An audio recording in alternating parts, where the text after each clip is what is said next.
हाय पिलामाने आमे अनेक दिन है अपेक्षा करथिले जे केबे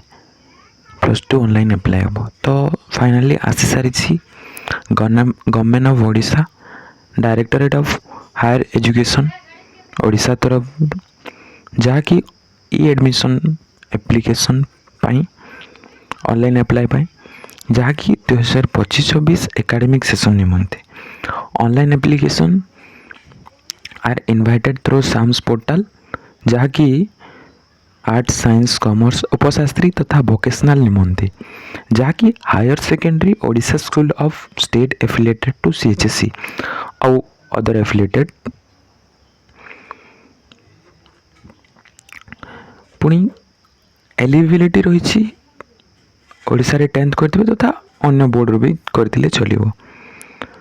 आउ यार प्रोसीजर गुड़िक है आपण मैंने सेम्स पोर्टल अप्लाई करी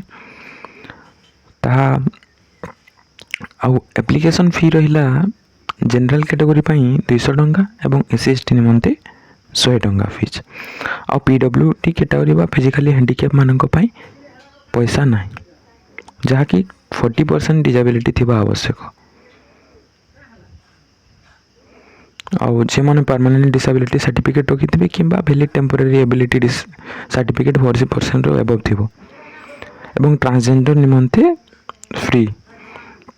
तो आम सब संपर्क जानी सारे तथा यार इम्पोर्टेंट डेट गुड़िक जहाँ आपण मान आरंभ होनलाइन सेम्स थ्रू 24/5/2025 दुईटा पर समस्या एवं लास्ट डेट है 30 तारीख जून 30 तारीख 11:45 पर्यंत एवं publication of first selection list है 7 जुलाई रे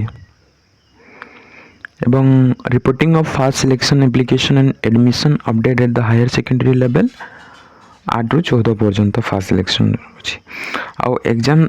आउ क्लास गुड़ी को आरंभ होगा जाऊँगी 24/7 ରୁ अर्थात जुलाई 24 तारीख ରୁ तो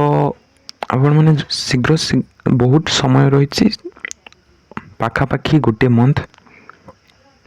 आपण पूरा बिंदास अप्लाई करंतु एवं निजे अप्लाई करंतु नहीं जाकि कौन साइबर कैफे किंबा कंप्यूटर दुकान में जाकि अप्लाई कर दिंतु कौन टेंशन नबार नहीं बिंदास जातु आ कौन कौन डॉक्यूमेंट आवश्यक मु परवर्ती समय एक वीडियो रे आलोचना करी से पर्यंत मत विदाय दिंतु रही जय जगन्नाथ।